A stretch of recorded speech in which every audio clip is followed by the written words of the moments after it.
Well, Peter, thanks for joining us today. I know you have quite an extensive background in brand building and marketing in general. So I'd love to just hear a little bit more about your history, your work experience, and then know where you are today before we really get diving into brand marketing. Okay, great. Thanks, Colby. Yeah, stop me because I can ramble if it's talking about me. But very quickly, I'm an ex-ad man. That was where I really began my career. I had my last kind of corporate role was running BBDO Asia Pacific out of Hong Kong. I looked after their 14 markets. Before that, I was Southeast Asia regional head for Leo Burnett, working out of Kuala Lumpur, looking after Malaysia, Singapore, and other Southeast Asian markets. Then I had 11 years with Ogilvy, including running their Philippine operation, and moving there from London, and originally started at McCann. So a lot of experience in the big agency network, and that was great because he got to work with these amazing smorgasbord of different brands and cultures.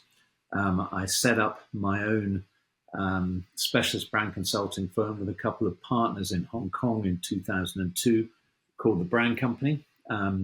And with the benefit of hindsight, 20 plus years down the line, we were probably one of the first specialist brand consulting companies in the world that had kind of redefined that category. And we were more a change management organization from a brand perspective than what most people think of as a brand consultancy, producing stuff. We didn't produce any creative work at all. It was all strategic. And it worked on the principle of defining your brand DNA as what you wanted to stand for in your most valuable customers' minds, that territory in the mind that you wanted to own, and being able to articulate that in a way that was relevant and compelling and differentiating, and above all, believable, credible.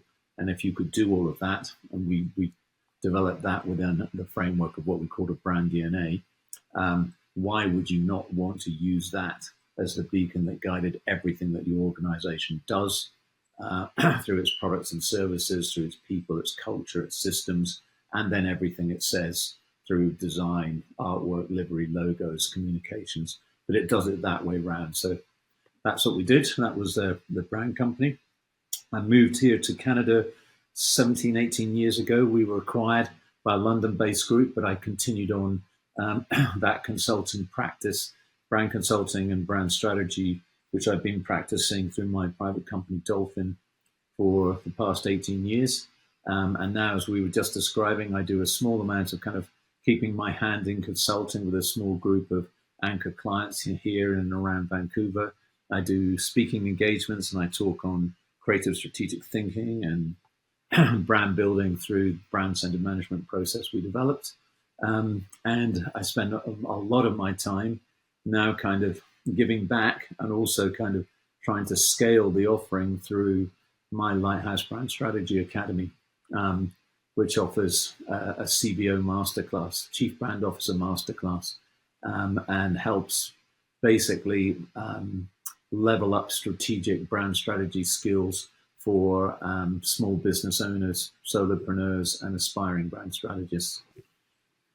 And it's interesting to hear you say, and I appreciate you sharing all that.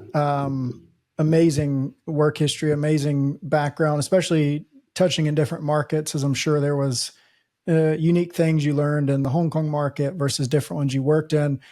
It's interesting to hear you say you're currently working with small businesses now. And I'll give you a little bit of context to why I say that. So I'm just blindly assuming, which might be the complete wrong thing to do, but when you're working with someone like Ogilvy, when you're working at Leo Burnett, I imagine most of your clients were larger budget or larger type businesses that way, corporations. And I was looking at your reviews on Amazon for your book, Dim Sum Strategy.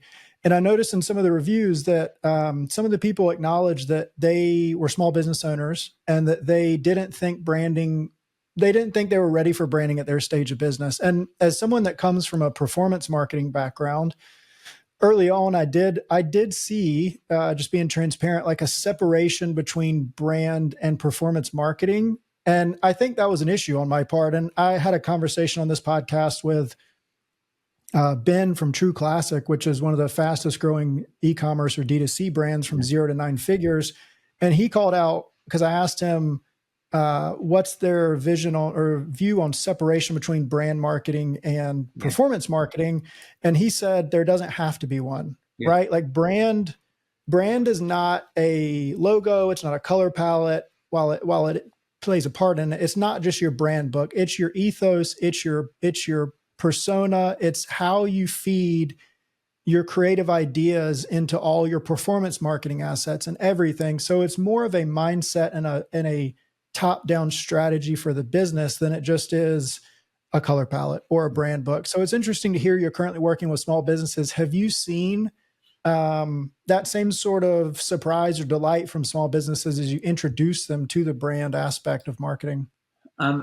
Yeah, well, there's quite a lot to unpack in what you were saying there. Performance marketing versus brand marketing first. And I mean, to clarify to listeners, if they're not kind of clear about that, the way I understand that is more left modal, rational measurement, the things that you can measure, numbers, which people are comfortable with, click-through rates, everything, whatever it is of the Google GA4 analytics side that we're into now, which the digital media and AI really helps accelerate on the one hand, and on the other hand, the kind of more emotional, difficult to measure and grasp affiliations and associations that drive brand preference and advocacy. The chap you were mentioning earlier was right. It's not one or the other. It's both. And if you want to kind of create a whole-brained organization, you balance the rational left modal thinking with the more creative, inspirational, emotional, intuitive right side of the brain as well. It's funny, I had a podcast interview with Terry O'Reilly. I don't know whether you know him here. He's a legend broadcaster and ex-ad man in Canada. And we were talking about how we felt the brand marketing side had been left behind at the expense of the performance marketing. And certainly with the younger generation and in the digital medium, it's this race to measure things and satisfy the numbers and see progress in short term as well, is tipping the kind of thermostat a little bit in favor of the performance marketing side. And we feel that's a mistake. I feel that the longer term, build it up slower, emotional differentiation is really what the most powerful brands stand apart on. And, I've used this example many times before, but, from my experience of being around the block several times, and I expose my thinking preference bias, which is more right brain creative challenging, is that the strongest brands are really based on emotional differentiation. The heart drives the head, not the other way around. The numbers rationalize the emotional feeling. So my message would be, do not underestimate it. The second thing is, don't fall into the trap of thinking branding, as I understand it, is the same as brand building. Branding, the way I interpret it, is like, branding a cow, marketing it as your own. It's your logo, it's your visual identity, it's your colors, it's your trademarks, it's your guidelines, which are not unimportant. They kind of establish consistency, and they should reflect the kind of heartland of your brand DNA, your promise, and who you are, your culture. So it's an important thing, but it's still not really what I was talking about earlier, which is what you stand for, the territory and the mind that you own, the head and the heart that you own and define. That's really what a brand is, and it goes much deeper than just logos, visual identity, and design. It's a strategic position in the soul that you own, and it may take years to build up and moments to destroy. Conversely, you can build it up very, very quickly. People's perceptions can be, you build up brand impressions by the kind of sticks and stones you pick up as you go along the way, and your first impression is important. It can be a very positive one, and so you can build up, that association more quickly than people think you might be able to. Yeah, and I think we're at an interesting point in business, I'll say, but marketing as well, because as you said, with performance marketing, with the ability to achieve that a lot faster with things like Facebook ads as they took off over the past 10 plus Mm. years, there was a grab for opportunity and there wasn't a ton of competition early on. So it was really focusing on dollar today, right? And especially like perpetuating that with VC funding that is very much about what is happening today or what is happening tomorrow Yeah, versus what is happening 2 years from now. But now we're getting to a point, excuse me, where there is definitely large saturation or a lot of competition for e-commerce, especially if we look at a different industry, software, um, with artificial intelligence and with coding becoming a lot easier, quicker, yeah, and cheaper to do. Everybody's going to be able to have a tool. So now it's going to be about who is the brand versus who is the tool, yeah, right? And I think it's interesting because even with Facebook ads, it used to be very much about media buying strategy and everything that a media buyer could do for growth hacking. yeah, But now the buzzword and the buzz job for the past 2 years is creative strategist. And what that is understanding rational and emotional motivators. It's understanding the business seasonality and knowing how to market to people. yeah, So it'll be interesting to see over the next 5 to 10 years how that shift continues to go back to the importance of community building, which is yeah, a big part, I believe, of building a brand, of understanding your customer, which is a big part of building a brand. But I'd love to hear a little bit more about some of those 10 commandments or some of the key things that you think are important as a business is really yeah, dipping their toes or getting started into brand yeah. building. And I just like to cap up what you were saying by acknowledging some of those dynamics that you've described. So much of what is happening now has been done in the past Yeah. already, and honestly, it's just a relabel and a repackaging. Mm, There are, don't get me wrong, I'm all for pushing boundaries and innovating and efficiencies. And generative AI is definitely a game changer in the same way that the internet was before the internet. And I think we are hugely underestimating its capability and its powers, both on the dark side as well as the white side, the positive side.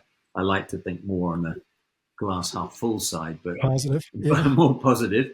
But the reality is, I think there's an awful lot of pain if we released the full power of this out. There's a lot of pain to come before the pleasure, and I think we're being way too simplistic and wishful thinking when we say, you oh, my useful helper, my automatic assistant. Okay, it's far more than that. Unleashed. Um, so I'm sorry, I rabbited on. And I forgot the basic of your question again. Can you repeat your question at the end of it? So, Yeah, the question was really just starting to dive into those 10 commandments. So yeah, yeah, understanding what are like if you had one or two or yeah, three, and I hate to oversimplify it like that, but what are the key starting points or what are the key mindset shifts when yeah. it comes to understanding brand building? And building a strong brand. But the first thing is to unashamedly stand for something. Um, and that means often identifying what you stand against and not being afraid to kind of create barriers in this world that we've kind of created of not trying to offend anybody or say anything that might Mm, offend anybody. Those boundaries become blurred. But the strongest brands are not afraid to actively repel. You don't have to do that in an unkind way, but basically make it very clear who belongs and who doesn't, with clear boundaries, black and white, no grey in the middle, um, and really, not be afraid to stand up and say this is what we stand for, this is what we believe in. If you believe in what we believe in, come to the light, and if you don't, you're probably not for us, and we wish you luck somewhere else. Not enough people do that. Um, I think that is kind of um, really not thought of enough.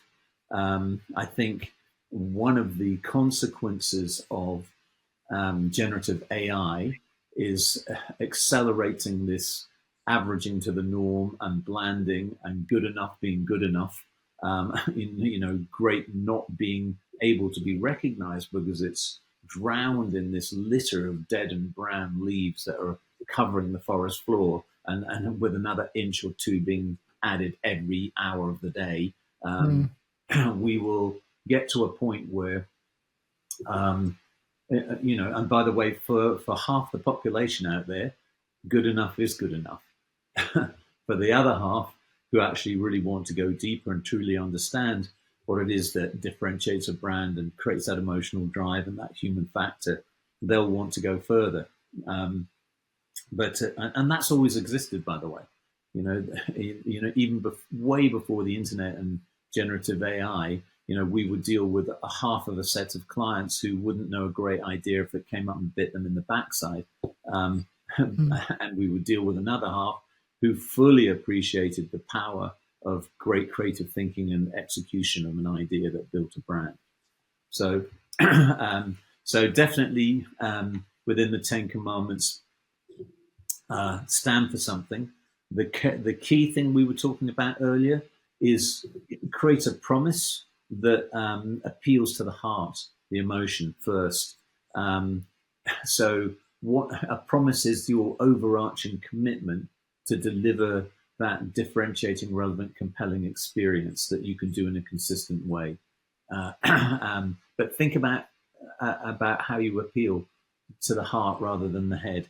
And although we may not like to admit it, especially if we're an alpha type, dominant, rational male, the heart really is the driver on the key decisions that we make, who we decide to partner with and marry, where do we decide to live, what occupations that we decide to go into, more often than not are driven by the heart and rationalized by the head. And we do it all the time, and brands do it. If you ask Mercedes owners why they bought their car, they'll tell you it's the fantastic German engineering. It's been developed over 100 years. They're totally trustworthy. They're incredibly safe.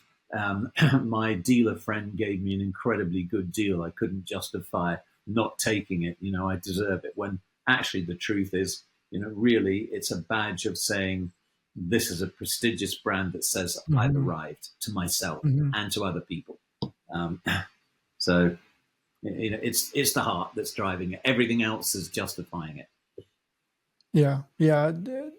Buying based off emotion, rationalizing and explaining or justifying based off rational. Yeah. So that's it. I talked earlier about owning this territory in the mind, having the skill to be able to do that.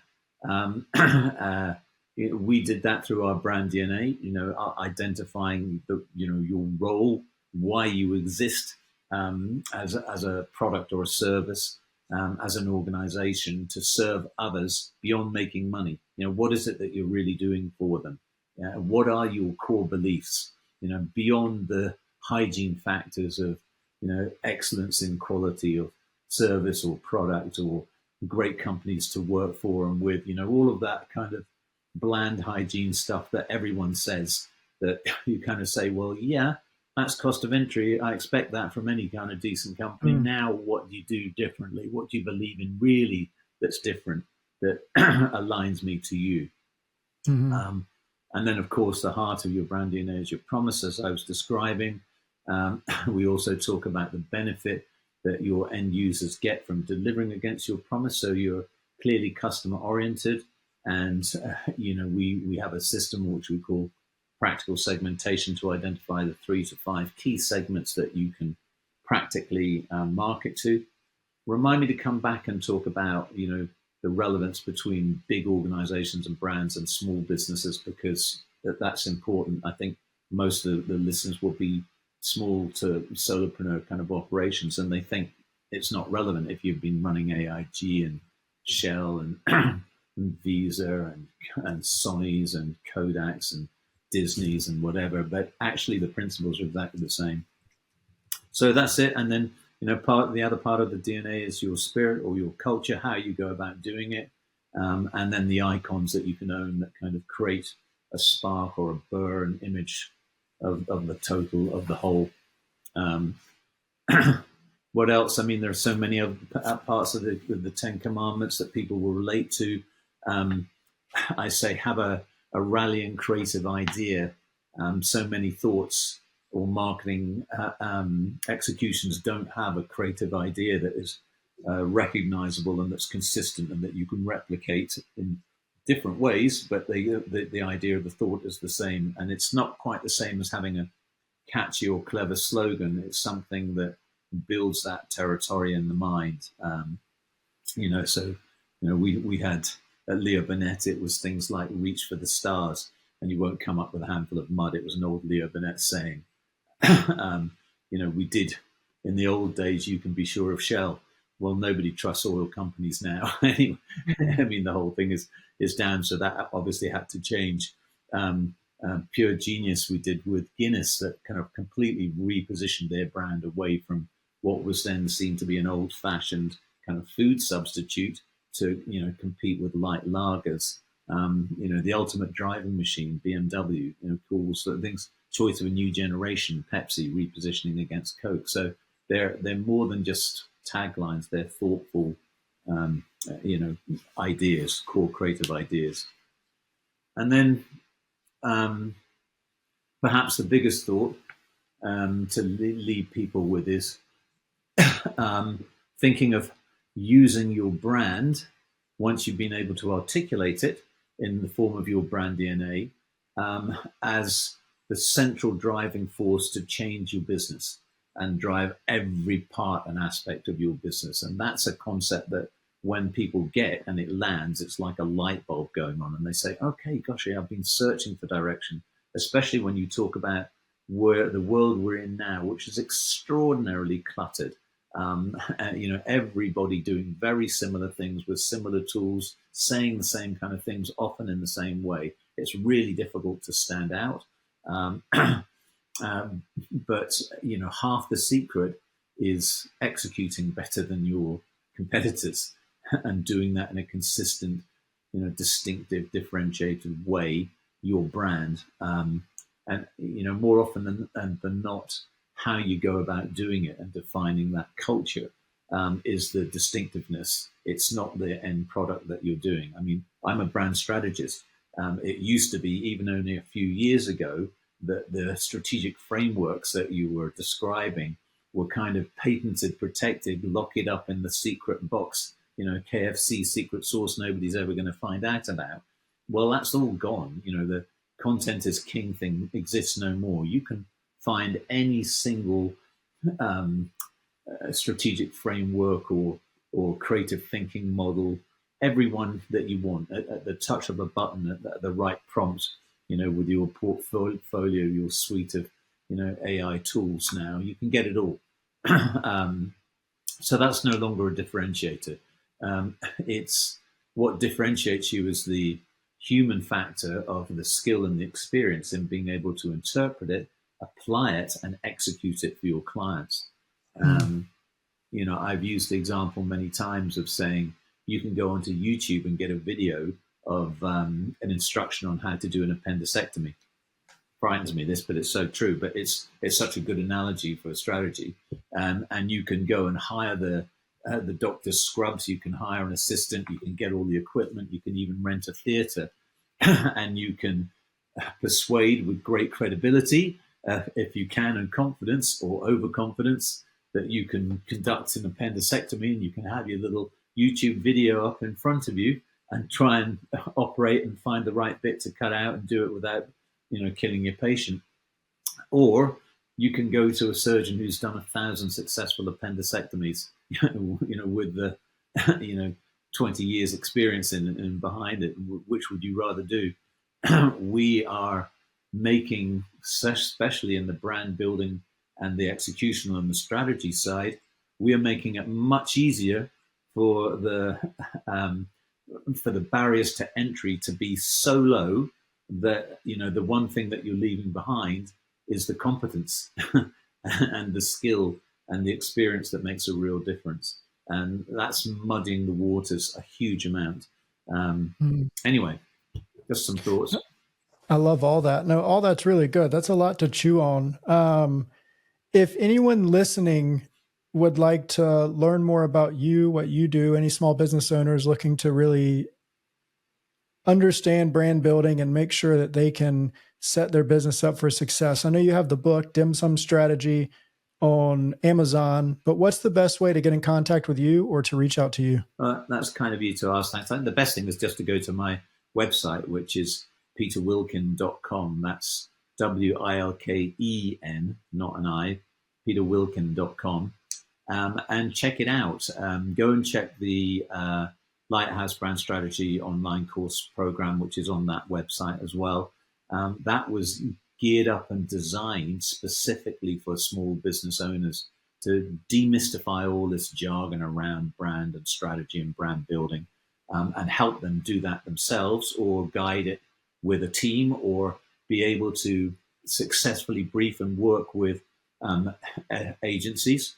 You've got your own agency. You know what it's like. You get a scale of excellent to good, bad, and indifferent, but they're all they're difficult to tell apart if you're a client. So the Lighthouse Brand Strategy Academy is kind of geared to make it. The mission is to democratize effective world-class brand strategy. So all the brand strategy that I've applied for these big brands, I've applied on the small to medium-sized brands that I've worked on for the last 18 years here in Vancouver. And it works across categories. So I've done things from, legacy tech to branding cities, to structural engineers, to educational establishments, universities, not-for-profits. It works across the board, the principles. So don't be put off by that. And the program is very, very comprehensive. It's kind of got 6 modules with 6 lessons in it, 50 short instructional videos between 5 and 8 minutes that you can literally handhold through the process. The emphasis is on practical implementation in your world, so what's relevant for you, not academic theory. There are models and things in it, of course, but it's all done from a practical basis. And I also have a community, a Lighthouse Brand Builders community and circle, so that you can share your journey with others. I find that to be very useful in a much more intimate environment than the kind of big social media platforms like LinkedIn and Instagram can ever give you. This is intimate. And instead of paying, $50, $60, $70,000 to hire an expensive brand consultant, you can learn it for $1,400 is where I've done with community starts. DIY starts at even less than that, $250. So hopefully that's fulfilling the mission of making effective brand strategy affordable and accessible, and above all actionable, practical. It's not just something that you can you do. And I found so many people said, "Oh, well, we did this course and it seemed to be great, and I met some good people, but I've never been able to implement it or use it, and it's kind of gathering dust on my shelf." That's not it. This is a continuous program. It's evergreen. You come in, you go at your own pace, and you affect change within your business, which is unique to every individual.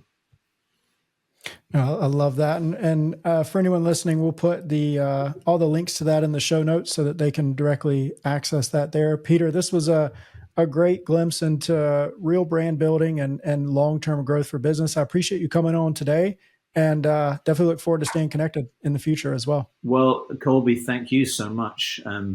That was really well managed. You got through a lot together in 30 minutes. And I hope it's only the beginning of the relationship. Let's stay in touch. I really appreciate the opportunity to talk to you, and hopefully that was valuable to some of your listeners. It definitely was. I appreciate it. Yeah.